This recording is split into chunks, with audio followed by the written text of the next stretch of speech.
The carriage stopped on the gravel before Coldfell Hall on the last grey morning of November, and for the length of one held breath, nobody inside it moved. Mina sat with her gloved hands folded over a small wooden writing box, the only thing she had been permitted to bring, and watched the great stone face of the house through the streaked window. It did not look like a house that warmed anyone. The windows were tall and lightless. The ivy along the north wall had been cut back to bare stems. Somewhere beyond the courtyard a dog barked once, and then thought better of it. A footman opened the carriage door. The cold came in around him like water, finding a low place. She had been told his name 100 times in the past fortnight, always in the same hushed register, as though the saying of it cost something. The Earl of Coldfell, the coldest lord in England. The women in Threlmore called him, half in fear, and half in the pleasure of fear. A man who had buried his betrothed and his heart in the same season, and never once been seen to grieve. Either and now, by an arrangement struck across a table she had not been allowed to sit at, that man was her husband. She stepped down onto the gravel. Her shoes were thin, and the cold of the ground came straight up through them. He was standing at the top of the steps. He did not come down. He wore a dark blue coat, cut close to a tall, hard frame. His cravat white and exact, his black hair brushed back from a face that might have been carved out of the same gray stone as the hall behind him. He looked at her the way a man looks at an entry in a ledger he did not wish to make, and could not avoid. There was no cruelty in it. That was the worst of it.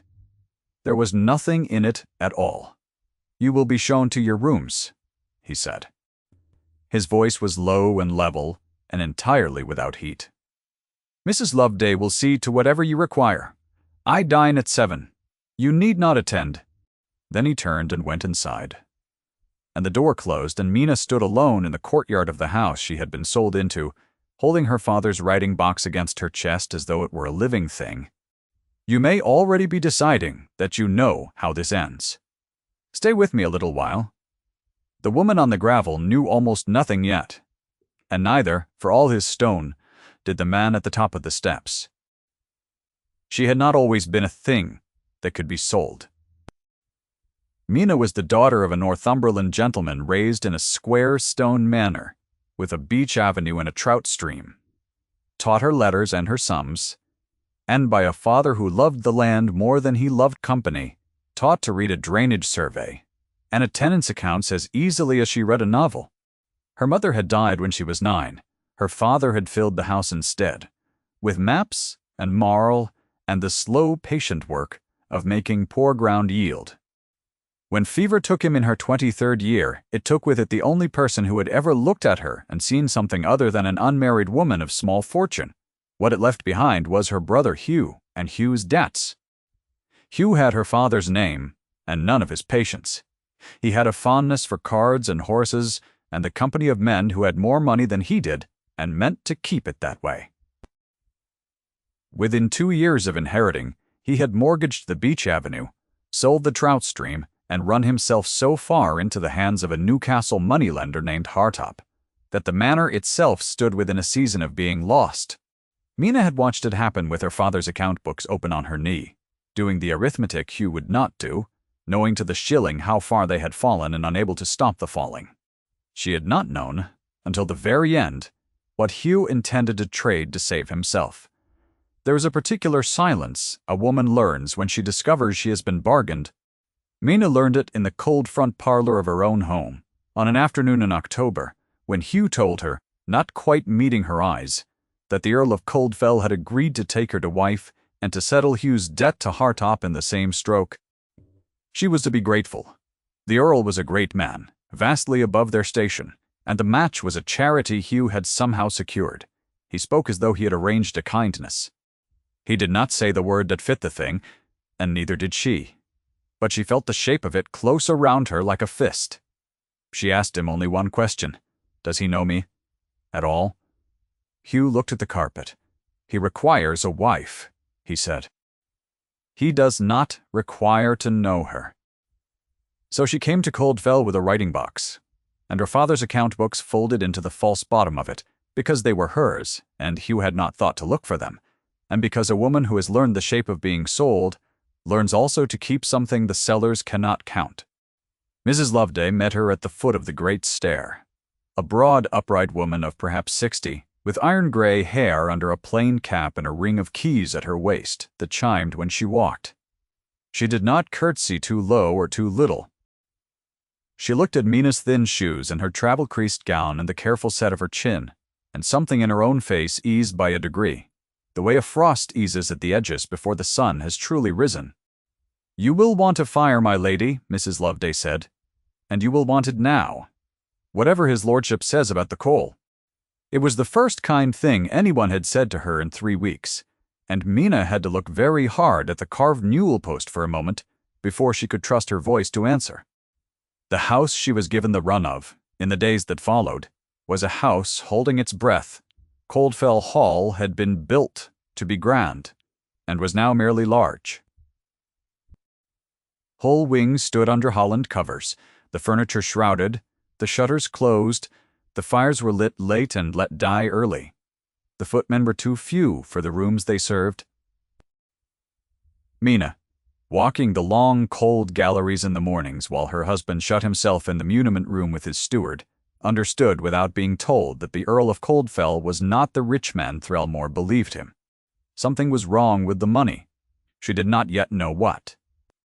Her father had taught her that a house, like a field, tells you the truth of itself if you learn to read its surface, and Coldfell was a house bleeding quietly somewhere below the ground.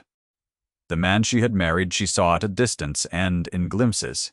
He rode out before light and came back after dark, mud to the knee, his face shut. He spoke to her at meals only when courtesy compelled it, and then in sentences of one breath. "Sit. Eat. You are cold. Move nearer the fire." They sounded like commands, and she received them as coldness, and only later would she understand that a man who has forbidden himself tenderness will smuggle it across the border, disguised as orders.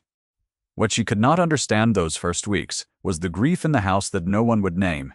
She found the edge of it in the long gallery, on a wet afternoon before a portrait that had been turned to the wall. She turned it back. A young woman looked out of it fair and laughing, in a gown 10 years out of fashion, a spray of winter jasmine pinned at her breast. Mina was still looking at it when she heard him behind her, and turned, and saw his face do a thing she had not seen it do before. For one unguarded instant, the stone was gone, and there was only a man looking at a dead woman's painted face. And the look was so naked that Mina felt she had walked into a room where she had no right to be. The stone came back as he said it. He crossed the gallery and turned the portrait to the wall again with his own hands, carefully, the way one would lay a sheet over a face. "You will not come here again." She did not come there again. That night, lying awake in the great cold bed in the great cold room, she understood one true thing about the husband Threlmore so feared. He was not a man without feeling. He was a man who had decided feeling had cost him too much, and had locked the whole of it away in a turned portrait and a shut wing, and would sooner freeze than open the door. She did not yet know the name of the woman in the portrait, or how she had died, or whose carelessness had killed her. She would learn all three, and the third would change everything. It was the Dowager Countess who told her the first of it, and meant it as a wound. Lady Damaris Ormonde was the late Earl's widow, Severin's stepmother, and she had not removed herself to a dower house as custom and decency required. She remained at Coldfell in the best of the east rooms with her own maid and her own fires lit early and kept late while the rest of the house shivered. She was a handsome woman, still at 50, upright and exact, dressed always in slate-gray silk, her white hair dressed high, her voice as smooth and cool as the silk she wore. She came down the morning after the turned portrait, and found Mina in the breakfast room, and she looked at her new stepdaughter-in-law over the rim of a teacup with a calm appraisal of a woman pricing goods she means to return. "So," she said, "the bought bride. I confess I expected something showier for the price. Tell me, child, did your brother weigh you or simply guess?" "Where?" It was said pleasantly, in the tone one uses to a servant who has brought the wrong jam, and that was what made it land. Mina set down her own cup with a steady hand. "He guessed, my lady," she said. "He was always poor at sums." Something flickered behind the dowager's eyes there, and gone. She had expected tears, or a flush, or silence. She had not expected to be answered. She smiled the way frost smiles. "We shall see how long the wit lasts," she said, "when the cold gets into you." And she rose and swept out in a chime of jet and silk, and her departure left the room colder than her presence had. Mina sat very still. She had recognized something in that exchange. Under the cruelty that interested her more than the cruelty did. The dowager had said the price. She had spoken of what Mina cost as though it were a figure. She knew exactly, to the pound, the way a creditor knows a debt. A stepmother insulting a low-born bride would have sneered at her birth, her shoes, her brother. This woman had sneered at the arithmetic. And arithmetic, Mina's father had taught her, is never insulted by people who do not stand to gain or lose by it. She began, quietly, to watch.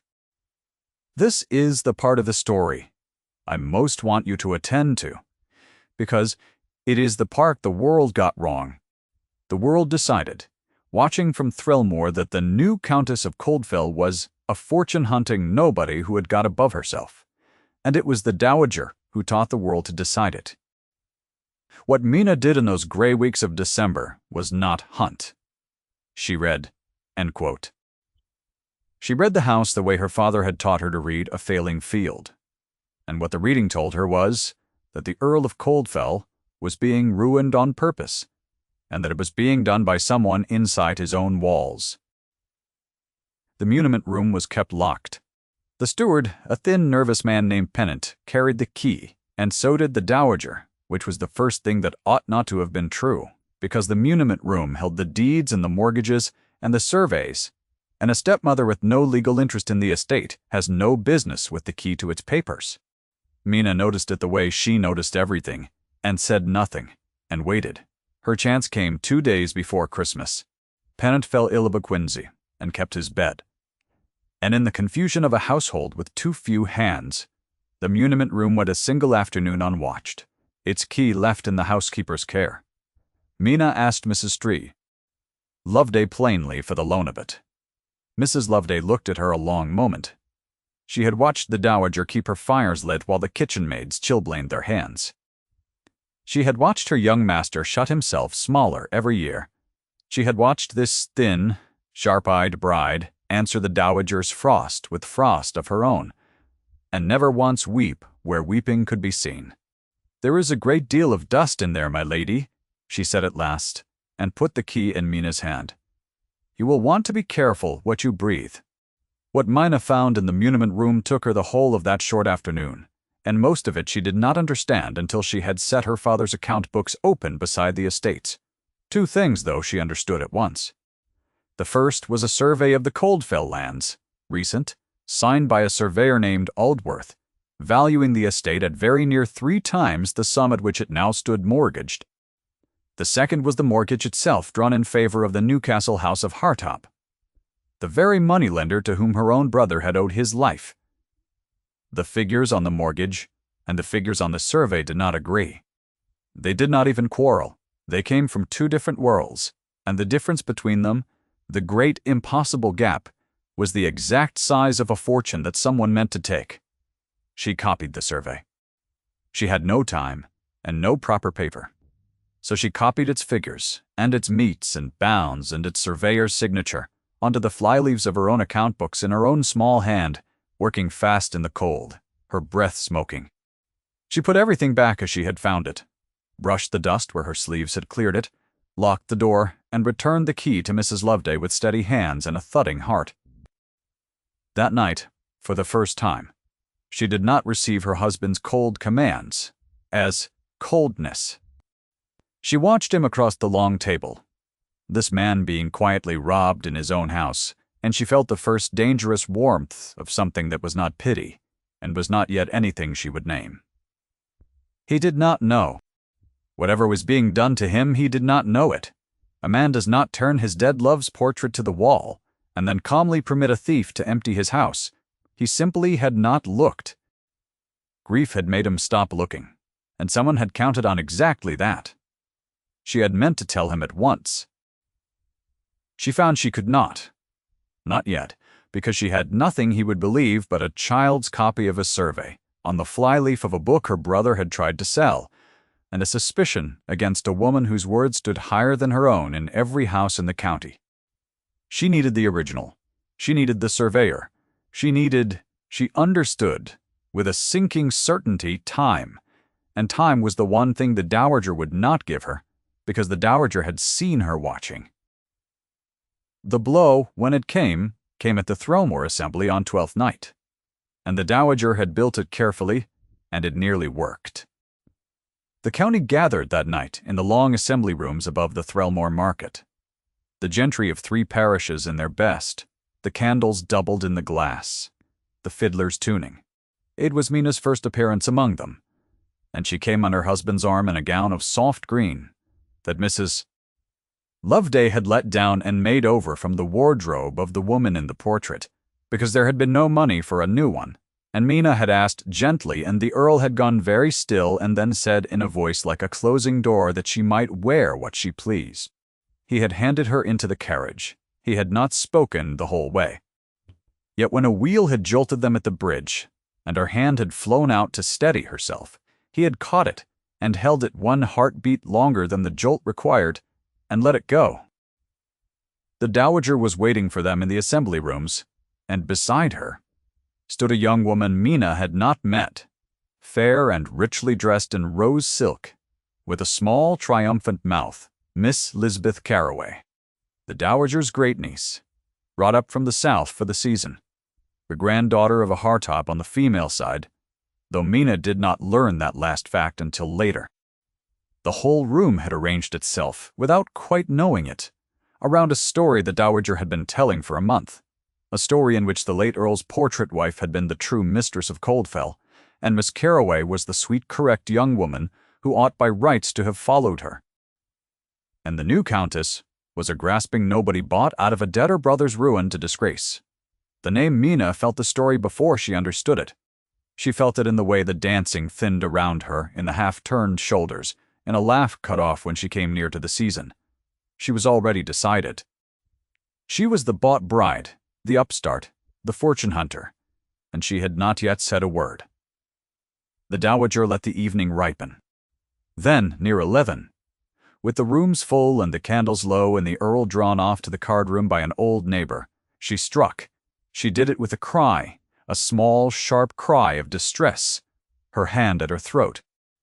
A brooch was gone from her breast, a diamond brooch, an heirloom of the Coldfell women worn that very night, and now, see, gone, the pin torn, and had not Lady Coldfell stood beside her? Not a quarter-hour since, had she not? The dowager's voice trembled with exactly the right grief. Her maid summoned, swore she had pinned the brooch herself at 8 o'clock. And there was the new countess, the bought bride, the brother sold to a money-lender, the family ruined, the shoes that had come thin to Coldfell 2 months since. The arithmetic of suspicion did itself, in 50 heads at once, in the space of a breath. "I do not accuse," the dowager said into the terrible silence, her eyes bright. "I only grieve. I think, though, that the lady's ridicule should be looked into for all our sakes. For the name, it is a particular thing to stand in a bright room and feel a county decide you are a thief." Mina stood in the green gown of a dead woman with every face turned toward her and understood, with a calm that surprised her, exactly what had been done and why. The brooch was in her reticule. She had not put it there. She did not need to open the little bag to know it would be found, because a woman who builds a trap does not spring it on an empty room. The dowager had not meant to recover a brooch. She had meant to have Mina cast out for theft before 12th night was over, disgraced beyond any word she might later say, so that when the mortgage fell due in the spring and Coldfell passed quietly to the house of Hartop, there would be no sharp-eyed countess left in it to ask how the figures had failed to agree. The brooch was found. The maid drew it from the reticule and held it up, and the room made a sound like wind and dead leaves. And Miss Carroway put her gloved hand to her small, triumphant mouth, and somewhere at the edge of the candlelight the Earl of Coldfell came back from the card-room into the worst moment of his wife's life. Mina did not weep. She did not protest. She had learned long before Coldfell that protest is what the guilty are expected to perform. She stood very straight in the green gown, and she looked, not at the brooch, not at the dowager, but at her husband, across the whole length of that bright and dreadful room. "I did not take it," she said. Her voice was quiet, and it carried, because the room had gone so silent. "And I think, my lord, that the lady who says I did can tell you to the shilling what your estate is worth, and to the shilling what your mortgage is, and why the two will not agree. I have seen the survey. I can prove neither tonight. I will prove both, though, if you will give me. Until the spring it was the wrong thing to say to win a room. It was the right thing to say to one man." She watched it reach him. She watched the stone of his face, which had not moved, at the cry of theft which had not moved at the brooch, held up to the candles, go suddenly and entirely still in a different way, the stillness of a man who has heard under a great deal of noise one true note. He looked at her, he looked at the dowager, and Mina saw for the second time the carved face open, only this time it was not grief that opened it. "My wife does not steal," he said. His voice was low and level, and it fell on the room like a stone into a well. "We will go home." He crossed the floor to her. He did not hurry. He took her hand and set it on his arm before them all, and he led her out through the parted staring county, past the dowager, past Miss Carroway in her rose silk, and he did not look at either of them, and the diamond brooch lay forgotten on the table behind them, having done its work and failed. In the dark of the carriage she was silent until the bridge. Then, he said without turning his head, "You said you have seen the survey." "Yes. The survey is locked in the muniment room. I keep one key. Pennant keeps the other. Lady Damaris keeps a third," Mina said. She heard him go very still in the dark. She had told him a thing he had not known in his own house about his own papers, and she felt the knowledge land in him with the slow weight of a stone settling to the bottom of cold water. He said nothing more the whole way home. When he handed her down at the steps of Coldfell in the freezing dark, he did not at once let go of her hand. "Tell me in the morning," he said. "All of it." And then, lower, as though the words were difficult, as though they came from the shut wing of him with the Holland cover still on. "You should not have had to stand in that room alone. You will not stand in another one alone." She told him in the morning. She laid her father's account books open on the great table in the cold library, and she showed him her own small copy of Aldworth's survey on the flyleaf, and the figures of the mortgage that she had copied beside it. And she walked him through the arithmetic the way her father had walked her through a failing field, patiently, fact by fact, until the great impossible gap stood plain between them on the page. The estate was worth 3 times its debt. Someone had drawn the mortgage at a value so low that any small failure of the year's rents would tip it into default, and someone had been arranging, quietly, for 2 years, exactly those small failures. Rents uncollected, repairs unmade. A good tenant turned off here. A poor steward kept on there. The bleeding she had felt in the house from her first week was real. And it ran straight to the muniment room. And the third key. He listened without a word. When she had finished, he stood a long time at the cold window with his back to her, and she could not see his face, and when he spoke his voice had a roughness in it she had not heard before. "She was my father's wife," he said. "When my father died she stayed. I was 24, and I had just buried Celestine." He stopped on the name. It was the first time he had said it. "The woman in the portrait. I had no use for the house or the papers or anything in them.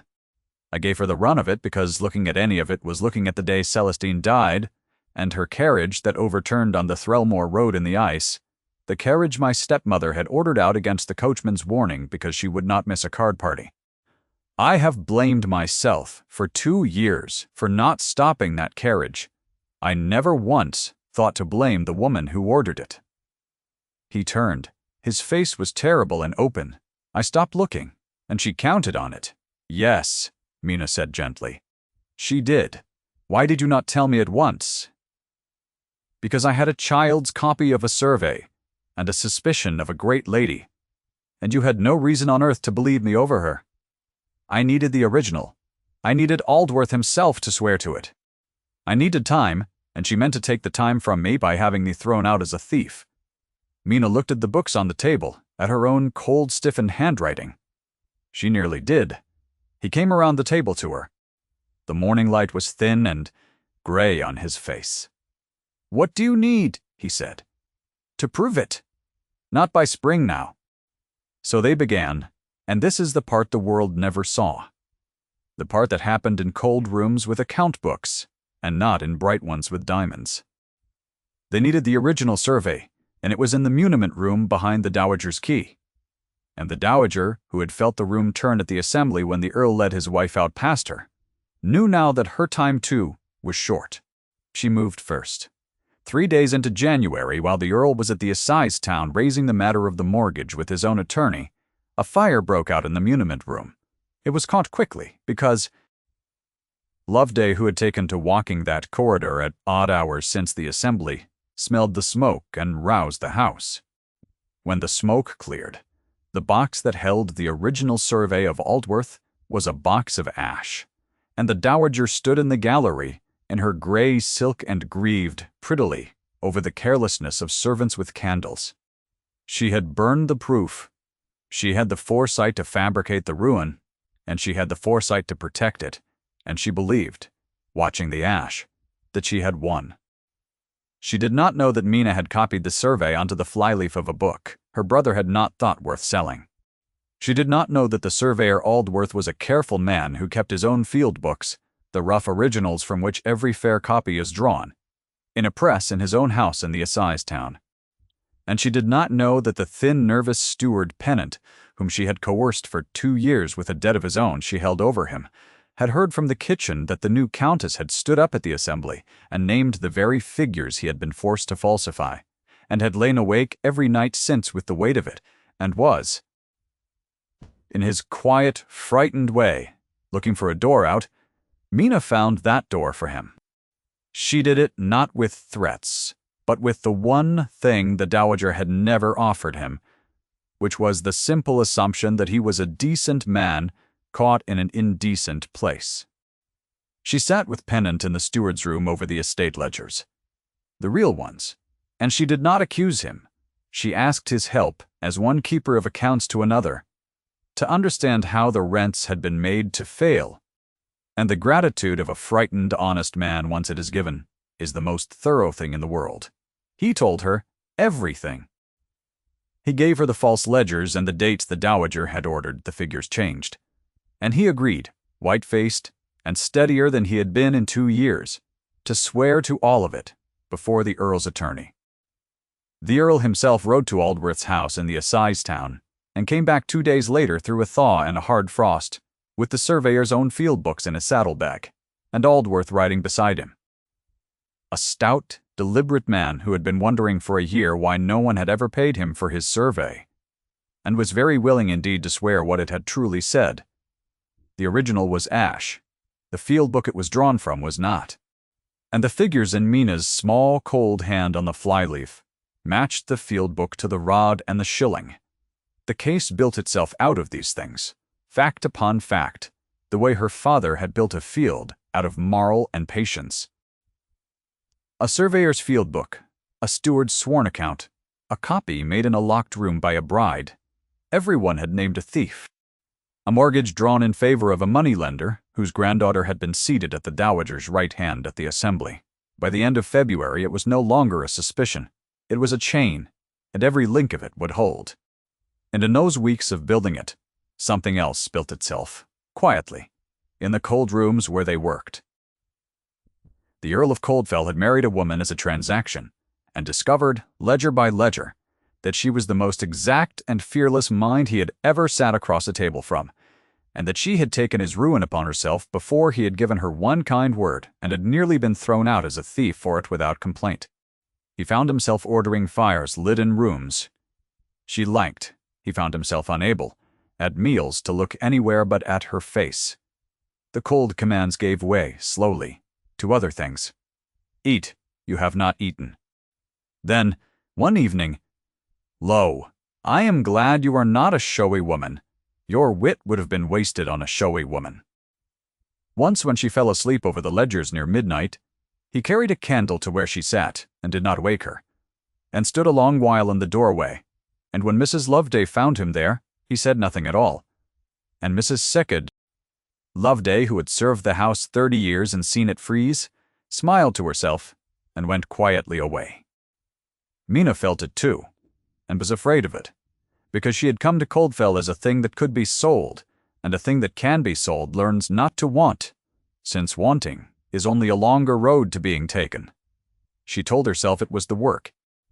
She told herself a great many things in the cold great bed at night, none of which survived the moment in the steward's room when he came in from the frost, with Aldworth's field book in his hand, and his eyes found hers first, before he spoke, before he did anything, simply found her face in the room as a man finds the one warm thing in a cold house.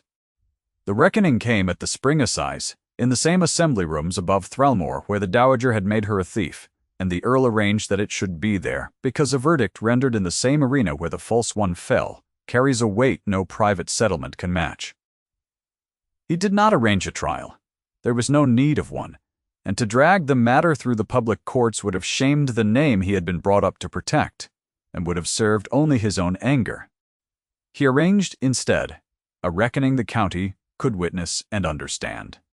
The rooms were full again, the candles doubled in the glass again, the county in its best again, and the dowager came in slate-gray silk with Miss Carroway in rows at her side, because she did not yet know how far the ground had moved beneath her, and confidence is the last thing such a woman surrenders. She had told her story for a season. She believed it still. Her script had worked in every drawing room in 3 parishes, and she had no reason to think it would fail in this one. The Earl of Coldfell stood up before the county. He did not raise his voice. He laid the matter out as Mina had laid it out for him in the cold library, fact upon fact, the survey and the field book, the false ledgers and the steward's sworn account, the mortgage and the moneylender, and the granddaughter at the right hand. He named the value of the estate and the value of the mortgage, and the impossible gap between them. He named the burned box and the surviving field book. He did it all in the level voice the county had always taken for coldness, and the county listened, and one by one the half-turned shoulders turned back. The dowager defended herself, and she defended herself well, because she was clever and unafraid, and her position had never failed her. She called it the spite of a low bride caught in theft. She called the steward a coward, repeating what he had been frightened into saying. She turned to the room, to the county that had believed her all winter, and she invited it to choose, as it always had, between a great lady of the house of Coldfell and a bought-nobody with thin shoes. And the county, for one held breath, wavered. It had believed her a long time. Old belief is heavy. Then Mina stood. She had not meant to be the one to end it. She had built the case so that the Earl might end it, so that the proof might end it. Then she saw the room waver, and she understood that the proof alone would not turn it, that a county that had decided she was a thief on the strength of a name would undecide it only if it heard in her own voice the thing the name could not counterfeit. So she stood, in a gown that was her own this time, plain green, no diamonds, and she did not defend herself at all. "I will tell you how the rents were made to fail," she said, "field by field, year by year, and you may send a man to any tenant on the Coldfell land and ask whether I have it right." And she told them. The east meadows let go to flood for want of the drains her own father would have cut, the Threlmore farm turned off in the wet year and its rent lost, the mill repair refused 3 winters running. She named the fields and the years and the sums in her own small, exact voice, the voice of a woman who had read the land the way her father taught her, and the county heard a thing it could not mistake for spite or coaching, which was knowledge true and particular and earned. You do not counterfeit the metes and bounds of a flooded meadow. You can only know them. It was the demonstration of her worth, and it did what the diamonds and the names could not. The room turned. It turned all the way. Mina watched it go, face by face. From the woman in slate silk to the woman in plain green, and she felt no triumph, only the strange quiet that comes when a long-carried weight is finally set down. The dowager fragmented then, as such confidence does when it breaks. All at once, and from the inside, the smooth voice caught. The exact hands moved without purpose. She said the steward's name and stopped.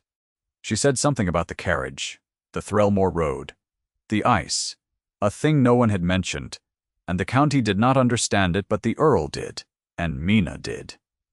And the dowager understood that they understood, and that was the end of her. She did not weep. She gathered the wreck of her composure around her like a fallen mantle, and she said into the silence that she would retire to her own people in the south. Miss Carroway had already drawn back from her side. The granddaughter of a Hartop knew a sinking thing when she saw it. The Earl crossed the room to his wife. The county watched him cross it. This man they had called the coldest lord in England, and he stopped before Mina in the candlelight where the county could see, and the room held its breath. "This is the Countess of Coldfell," he said. "I will hear no other name for her." 12 words. He did not make a speech. He did not crush the dowager, who was crushed already by her own undoing, and he did not match the winter's cruelty with cruelty of his own. He claimed his wife by her right name in the room where she had been called a thief, and that was the whole of it, and it was enough. And the county, which is sound when it is finally awake, made a low sound of assent that was almost shame at how long it had slept. He took her hand and set it on his arm as he had on Twelfth Night, but it was not the same gesture now, and they both knew it. The dowager left Coldfell within the week. The mortgage was set right, the value proven, the house of Hartop paid off its true and lawful due, and not a shilling more, the false ledgers burned in the open grate by Pennant's own steadier hand.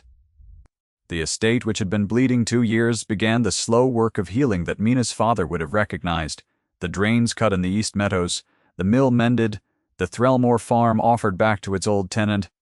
Spring came up the Windle Valley in its own time, the thaw, and then the first green. And Coldfell Hall, which had held its breath so long, began at last to breathe. And it was in the spring, on a soft evening, with the long light coming gold through the windows of the room she had made her own, that the man they had all named so cold did the thing no one in 3 parishes would ever have believed of him, and would have been astonished himself to learn that anyone had wanted it of him. Mina had her means now. That was the thing he had set right that no one spoke of. In proving the estate, he had also untangled what remained of her father's property from Hugh's wreck, and a small portion of it enough had come back to her, lawfully. Hers a competence a woman might live on alone if she chose. She was no longer a debt her brother had traded away. She could go. They both knew she could go. The transaction that had bound her had been undone by his own hand, and what stood between them now was not a debt or a deed, but only whatever they each chose to want, in the open, with nothing forcing it. He came to her in the gold evening light, and he did not give a command. That was how she knew, before he said a word, that everything had changed, 'cause the man who had said, "Sit and eat, and you are cold," could not, it seemed, find the shape of a command for this, and would not have used it if he could. "You are free," he said. His level voice was not level. "Your father's portion is yours. The thing your brother did is undone. You owe this house nothing, and me less. You may go where you please, with my carriage and my name, struck off it if you wish." It struck off. He stopped. The stone of his face was entirely gone, had been gone for weeks, and what was under it was a man who had buried his heart in a turned portrait 2 years ago, and had no practice at all in asking for anything. "And I find," he said, very low, "that I am asking you not to.